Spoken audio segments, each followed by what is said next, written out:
Hi friends, welcome back to my channel. ఇదే నా ప్రపంచం. ఈరోజు ఒక మంచి వీడియోతో మీ ముందుకు వచ్చానండి. అదేంటంటే పప్పు తోటకూర చాలా ఈజీగా 5 నిమిషాలు ఎలా వండుకోవాలో చూపించేస్తాను మీకు. ఫస్ట్ కుక్కర్ అయితే పెట్టుకోవాలండి. స్టవ్ వెలిగించి స్టవ్ మీద కుక్కర్ పెట్టుకుని నేనైతే చిన్న కప్స్ 2 కప్స్ అయితే కందిపప్పు వేశాను. ఇది కొద్దిగా ఫ్రై చేసుకోవాలి. అలానే మరీ ఎర్రగా చేసుకోవాల్సిన పని లేదండి. కొద్దిగా వేడైన తర్వాత ఒక రకమైన స్మెల్ అయితే వస్తుంది. అప్పటి వరకు ఫ్రై చేసుకుని బాగా ఫ్రై అయిన తర్వాత 1:2 అయితే వాటర్ పోసుకోవాలి.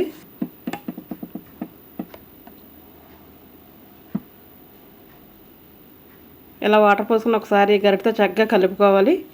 కలిపిన తర్వాత ఇదైతే తోటకూర అండి. తోటకూర బాగా శుభ్రం చేసుకుని 2-3 సార్లు కడిగి ఇసుక లేకుండా కడిగి అయితే పెట్టుకోవాలి. మట్టి ఇసుక వస్తుంది కదా, అటువంటిది లేకుండా నీట్గా పెట్టుకుని పప్పు పైనే పెట్టేయాలండి. మనం అన్ని పసుపు కారం ఉప్పు ఏది వేసినా చాలా చక్కగా అయితే ఉడికిపోతుంది. ఫస్ట్ తోటకూర పెట్టాం కదా, అలాగే పచ్చిమిర్చి, కొద్దిగా పసుపు, కొద్దిగా కారం, కొంచెం చింతపండు అయితే వేయాలి. ఇలా వేసిన తర్వాత మనం కుక్కర్ మూత పెట్టేసి 3 విజిల్లు అయితే రానివ్వాలండి.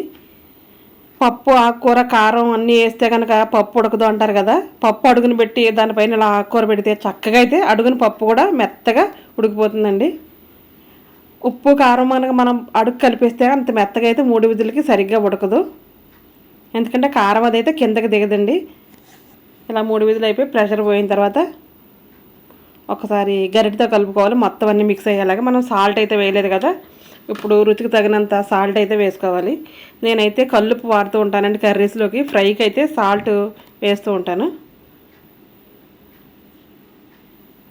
ఇది వేసి కొద్దిగా గట్టిగా ఉంది కాబట్టి కొంచెం వాటర్ అయితే వేసి కలుపుకొని, వాటర్ వేసాం కాబట్టి మళ్ళీ ఇంకొకసారి ఒక ఉడకైతే ఉడకనివ్వాలండి. ఇది ఇప్పుడు ఉడికించాల్సిన పని లేదు, పోపు వేసిన తర్వాత ఉడికిస్తే సరిపోతుంది. మనం ఇప్పుడు ఒక గిన్నె పెట్టుకుని గిన్నెలో తగినంత ఆయిల్ అయితే వేసుకోవాలి. పోపుకు సరిపడా ఆయిల్ అయితే వేసుకోవాలండి. ఆయిల్ వేడైన తర్వాత మనం పోపు దినుసులు అన్నీ కూడా వేసుకోవాలి. నేనైతే 2 స్పూన్స్ అయితే వేసాను. ఇప్పుడు దీంట్లో పోపు దినుసులు అన్నీ కూడా నేను ప్లేట్లోకి తీసి పెట్టేసుకుంటానండి. తొందర లేకుండా ఉంటుంది, ఒకటి వేసేటప్పుడు ఒకటి మాడిపోకుండా ఉంటుందని మొత్తం అన్ని ప్లేట్లో అయితే రెడీగా పెట్టుకుంటాను ఎప్పుడూ.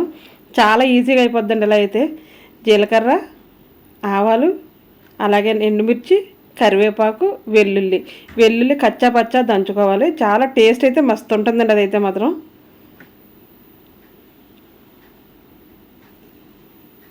ఇప్పుడు బాగా ఫ్రై అయితే చేసుకోవాలి. పోపు ఎక్కువగా చక్కగా వేపుకుంటేనే పప్పు అనేది చాలా టేస్ట్గా ఉంటుందండి. పోపు వేయకుండా వేస్తే పప్పు అయితే అసలు టేస్ట్ ఉండదు. ఈ పోపు వేగడాన్ని చూసే పక్కింట్లో వాళ్ళు ఇలా పప్పు వండుకుంటున్నారు అని తెలిసేలాగైతే ఫ్రై చేసుకోవాలి మనం.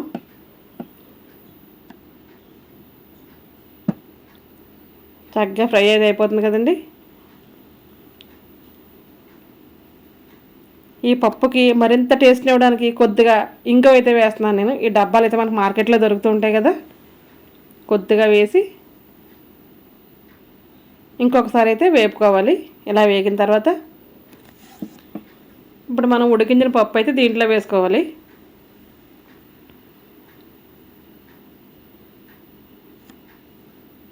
ఒకసారి బాగా మిక్స్ చేసుకుని కొద్దిగా పప్పు గిన్నెలో ఇంకా పప్పు ఉండిపోయింది కాబట్టి కుక్కర్లో కొద్దిగా వాటర్ వేసి కడిగి అయితే దీంట్లో పోసుకోవాలి.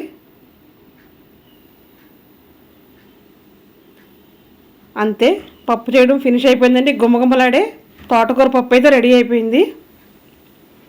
మనం ఇప్పుడు వాటర్ వేసాం కాబట్టి కొద్దిగా అయితే ఉడకనివ్వాలండి. ఈ పప్పు అయితే వేడి వేడి అన్నంలో వేసుకుని కొద్దిగా నెయ్యి వేసుకుని తింటే చాలా బాగుంటుందండి. ఈ వీడియో కనుక మీకు నచ్చినట్టయితే తప్పకుండా లైక్ అయితే చేయండి. ఇప్పుడు సాల్ట్ సరిపోయిందో ఒకసారి అయితే టేస్ట్ చూసి సాల్ట్ సరిపోకపోతే సాల్ట్ అయితే వేసుకోవాలి. నాకైతే పర్ఫెక్ట్గా సరిపోయింది. ఎవరన్నా ఫస్ట్ టైం చూస్తున్నారా దానిలో తప్పకుండా సబ్స్క్రైబ్ అయితే చేసుకోండి. ఈ వీడియో అయితే మీ ఫ్రెండ్స్కి మెంబర్స్కి అయితే మాత్రం షేర్ అయితే చేయండి. ఇది పప్పు వండడం రాని వాళ్ళ కోసం మాత్రమే పెడుతున్నాను ఈ వీడియో. కొత్తగా పెళ్ళైన వాళ్ళకి, పప్పు చేయడం రాని వాళ్ళకి, ఇటువంటి వాళ్ళకైతే ఉపయోగపడుతుందని. అది కాకుండా ఒక్కొక్క సైడు ఒక్కొక్క రకంగా అయితే పప్పు చేస్తూ ఉంటారండి. నేనైతే ఈ స్టైల్లో చేస్తాను.